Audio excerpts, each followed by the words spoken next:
ကဲနော်ဘာနော်လီ equation ဘာနော်လီ equation ကဘာလဲဆိုတော့ energy စစ်သက်တာကိုပြောတာတို့ energy conservation ပဲ energy constant ဖြစ်တယ်ဆိုတာမင်းတို့ grade ထဲမှာတော့ energy constant လေးတွေရတယ် potential energy ပါ kinetic energy ညီမကြီး constant တို့တဲ့ energy က constant ဖြစ်တယ်ဆို P1 plus KE1 ညီမကြီး P2 plus KE2 အဲ့ဒါပဲ energy constant ဖြစ်တာဒါပေမဲ့ဒီမှာဘာပိုးလာလဲဆိုတော့ तू ကဖိရရေပိုက်ထဲကိုဖိတာလေဖိလို့မလို့ तू ကရွေ့သွားတဲ့အတွက် तू ကဘာပိုးလာဆို pressure energy ပိုးလာတနည်းအားဖြင့် pressure ပိုးလာတာ kinetic energy ရဲ့ potential energy ရဲ့ pressure energy ရဲ့ပေါင်းရင် constant ရတယ်လို့ကဲဟုတ်ပြီအဲ့ဒါဆို Bernoulli theorem ကိုသုံးဖို့ဆိုရင်ခုနပြောတဲ့ work energy theorem ကိုသုံးချတယ်အဲ့ဒါဆို work energy theorem ဆိုတာဘာလဲ work energy theorem ဆိုတာဘာလဲဆိုတော့ work done ဒီ change in energy နဲ့တူတယ်ဆိုတာဟဲ့လား energy ပြောင်းလဲရင်အလုပ်လုပ်တာပဲဥမာရိုးရိုးလေးပဲပေါ့နော် energy ပြောင်းလဲဆိုတာ energy ဆုံးရှုံးရင်လည်းအလုပ်လုပ်တယ် energy ရရင်လည်းအလုပ်လုပ်တယ်နော်အဲ့တော့ work done ဒီ change in energy နဲ့တူတယ်နော်ဒါကြီးတွေ့ဘူးဒါဆိုရင် change in energy ကိုပြောကြည့်အောင်အဲ့တော့ change in energy ဆိုတော့ energy ပြောင်းလဲတာကိုလို့ကျင်တော့ဗာလဲဘူးလေ E2 တွေက E1 ကိုနော်ဟုတ်ပြီနော်အဲ့တော့ E2 တွေက E1 လို့ဆိုတော့စုစုပေါင်း energy ကိုလို့ကျင်တော့ P2 plus KE2 ဟဲ့လား minus ဘာပြောမှာ E1 က PE1 plus KE1 ဒီမှာနှုတ်လိုက်တော့ကြတော့ minus PE1 minus KE1 ဟုတ်တယ်နော်အဲ့တော့ PE2 minus PE1 KE2 minus KE1 အဲ့တော့ PE2 minus PE1 က delta PE KE2 minus KE1 ကဗဒါ plus ပေါ့နော် plus KE2 minus KE1 က delta PE ဒါဆို work energy theorem မှာပြောလေ work done ဒီ delta PE plus delta PE နေနေအဲ့ဒါလေးကိုတော့နော်ဒါဆိုရင်တို့ကဘာရှာမလဲဆိုတော့ဒီ pipe ထဲမှာစီးနေတဲ့ရေရဲ့နော် Bernoulli theorem မှာပြောတာဆို energy constant ဖြစ်တယ်ဆိုတာပြောတာနော်အဲ့ဒီ energy constant ဖြစ်တယ်ဆိုတာကိုဘယ်ပေါ်မှာမူတည်ပြီးတော့သုံးလဲဆိုတော့ work energy theorem ကိုမူတည်ပြီးတွေ့တာဒါဆိုတို့ work energy theorem မှာပါတယ် work done ရှာမယ် potential energy ခြားနာခြင်းရှာမယ် kinetic energy ခြားနာခြင်းရှာဟုတ်လားအဲ့ဒါကိုဒီပုံ work energy theorem မှာထည့်ချလိုက်ဒါဆို Bernoulli equation ကြီးထွက်လာနော်အဲ့တော့ကျတော့ Bernoulli equation ကဒါ derivation ဘာကြောင့်လုပ်လို့စာအုပ်ထဲမှာပါတယ်သိအောင်လုပ်ခြင်းပဲစံမွဲအတွက်ကတော့ derivation ကိုလုပ်เสียဘယ်လိုခုကတိုင်ကျူးပြောထားတယ်နော် derivation ကမမေးစံမွဲအတွက်မမေးဒါပေမဲ့ကိုကတော့နားလေအောင်တော့သိထားပါနော်ဒါဟုတ်ပြီအဲ့ဒါ Bernoulli equation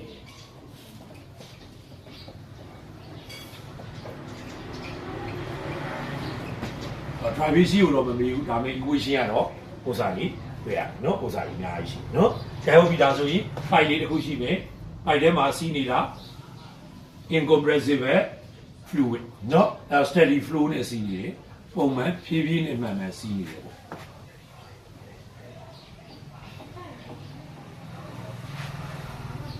ဒါဒီကောင်ကအမြင် H2 ဒီကောင်ကအမြင် H1 ရှိနော်ကဲဟုတ်ပြီဒီမှာစီးနေတဲ့ရေ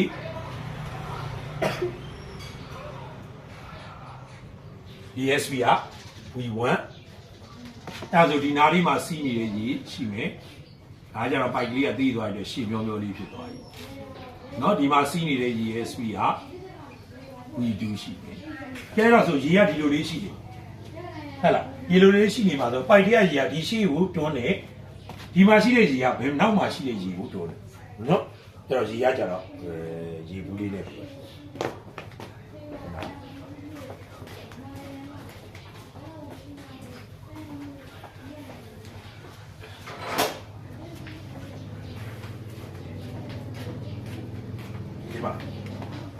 ဒီရေကအပြည့်ဆိုပါစို့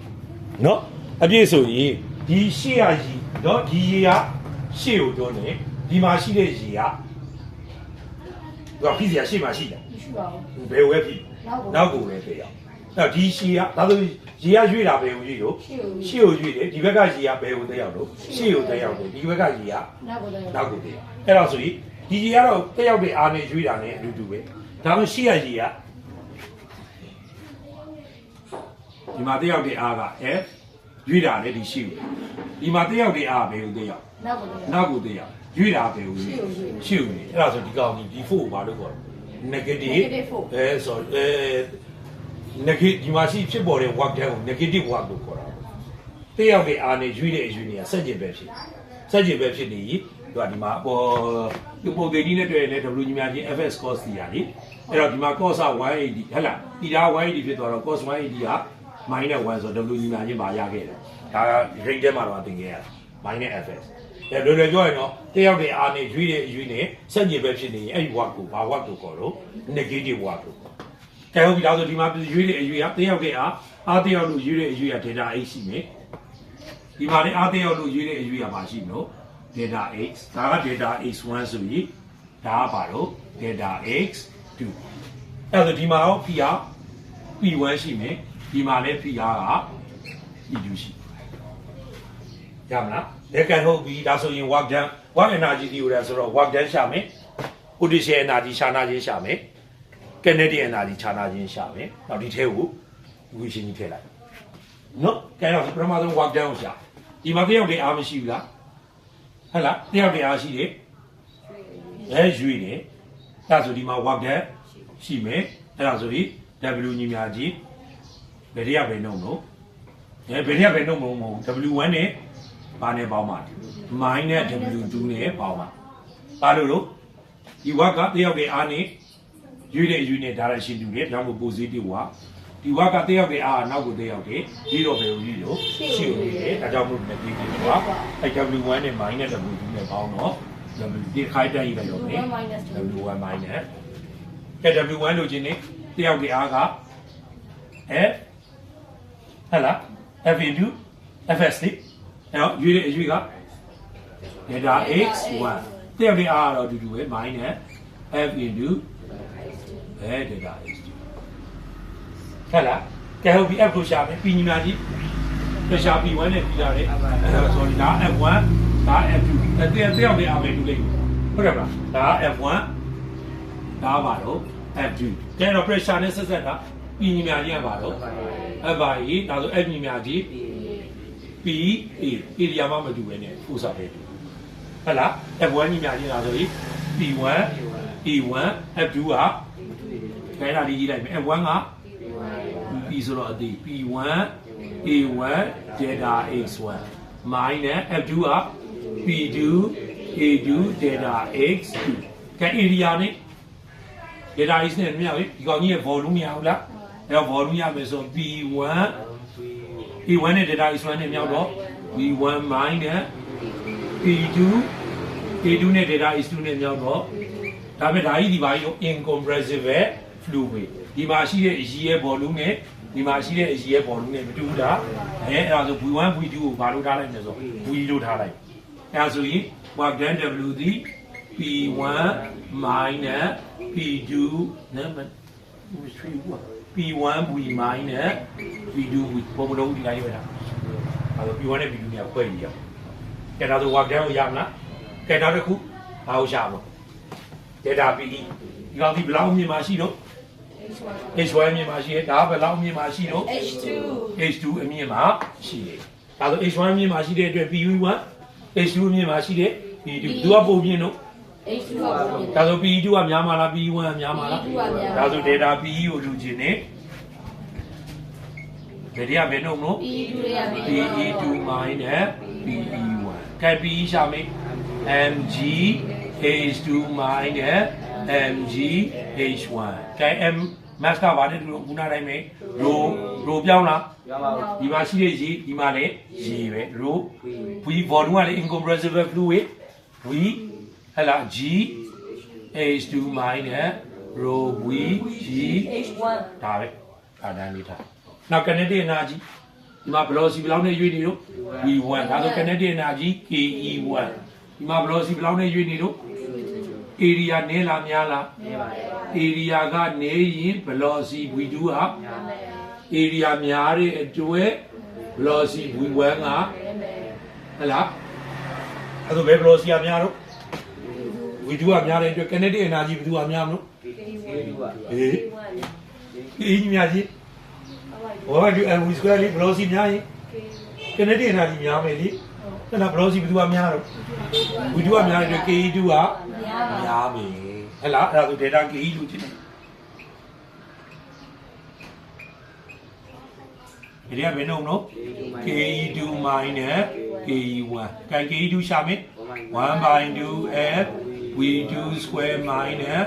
1 by 2f v1 square ကဲ30နိုင်မယ်အဲ့ဒီမှာစားသွင်းမယ် rho မပြောင်းဘူး v မပြောင်းဘူးအဲ့ဒါ rho v v2 square minus 1 by 2 rho v v1 square မှာ volume နဲ့ velocity နဲ့ခွဲအောင်ရေးအဲ့ by using work energy theorem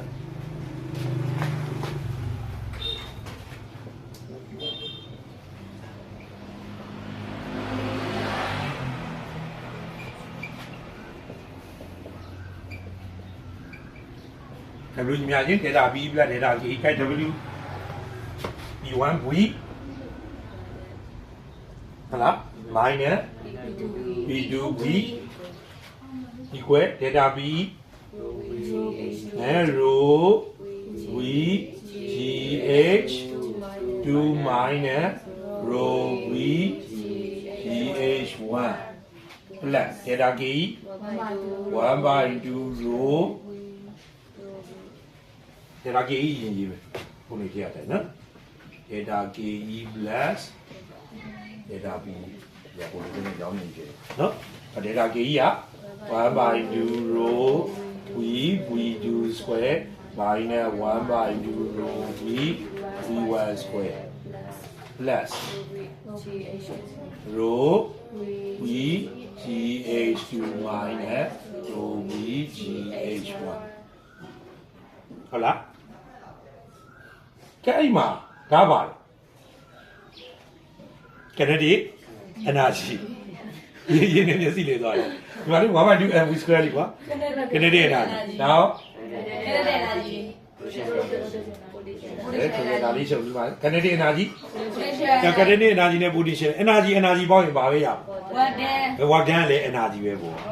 ဒါဆိုဒါမှာ p1 ပူရလေ energy p2 ပူရလေ energy p ဆိုတာဘာလို့ pressure ဒါဆိုဟောတာကြီးက pressure energy ခြေ in pressure energy ဟလားနောက်ဒါကဒါမှနှုတ်လိုက်ပါခြေ in kinetic energy ဒါက potential energy ရလားကဲဒါဆို volume နဲ့စားပြီဒီမှာ v အကုန်လုံး volume နဲ့စားဟလားကဲ volume နဲ့စားမယ် p1 minus p2 equal to အဲ့ volume နဲ့စားရင် per unit volume ဟုတ်လား area နဲ့စားရင် per unit area ကဲဒါကဘာလို့ pressure energy ဟဲ့လားမချင်းနေတော့ဒါလေးက pressure energy 1 pressure energy 2အဲ့ဒါကိုမှ volume နဲ့စားလိုက်တော့ pressure energy per unit volume ဟုတ်လားဒါလည်း pressure energy per unit volume 2ပေါ့ကွာ position 2မှာရှိတဲ့ pressure energy per unit volume ရလားဒါကိုလည်း volume နဲ့စားမယ်ဒီမှာတော့ kinetic energy volume နဲ့စားလိုက်တော့1 by 2 rho v2 square ဒီ kinetic energy volume နဲ့စားလိုက်တော့ per unit volume minus 1 by 2 rho v1 square kinetic energy per unit volume plus volume နဲ့စားလိုက်ပြီ rho g h2 potential energy per unit volume minus volume နဲ့စားလိုက်ပြီ v ရပြောက်သွားရောက်တော့မှာ rho g potential energy per unit volume အဲ့တော့ဒီနေရာမှာရှိတဲ့ pressure energy per unit volume p1 1မှာရှိတဲ့ kinetic energy ဒီ minus လေးဒီဘက်ရွှေ့မယ် plus 1 by 2 rho v1 square plus minus rho g h1 လေးဒီဘက်လာမယ်ဟောဒီက1လို့ထားလိုက်ဒါက2လို့ position 2လို့ထားလိုက် position 1မှာရှိတဲ့ pressure energy per unit volume position 1မှာရှိတဲ့ kinetic energy per unit volume position 1မှာရှိတဲ့ potential energy per အကုန်လုံးပေါင်းပြီးခက်ဒီဘက် minus p2 လေးဒီဘက်ရွှေ့ plus p2 plus 1 by 2 rho v2 square kinetic energy per unit volume rho gh2 potential energy per energy တွေအကုန်လုံးပေါင်း energy တွေအကုန်လုံးပေါင်းဟောလောတော့ကိုစားပြီးရှိဟော energy ဟဲ့လားအဲ့တော့ဒါဒီဘာ energy တို့ potential energy ပါ unit volume plus kinetic energy ပါ unit volume plus potential energy ပါ unit volume ဒီပါဖြစ်နေမှာတော့ constant အဲ့ဒါကို Bernoulli theorem လို့ခေါ်ဒါကပု္ပ္ပစာတွေ့တဲ့အခါမှာသုံးမှာ Bernoulli equation ဒါက Bernoulli theorem အဲ့တော့ Bernoulli theorem ကဘာပြောတော့ pressure energy ပါ unit volume ရဲ့ kinetic energy ပါ unit volume ရဲ့ potential energy ပါ unit volume ရဲ့စုစုပေါင်းရင် constant ဖြစ်ပါတယ်နားလေလားအဲ့ pressure energy ပါ unit volume က pressure ပဲเนาะ pressure နဲ့ဒီအဲ့ဒီမှာတော့ပြည်များချင်း FI ကိုပြန်သုံးမယ်เนาะဒီနေ့ okay လားကြိုင်ဟုတ်ပြီအဲ့ဒါလေးတွေ့ကြည့်ဒီကတော့ပုံသေးလေးတွေဝယ်နားမလည်ဘူးလား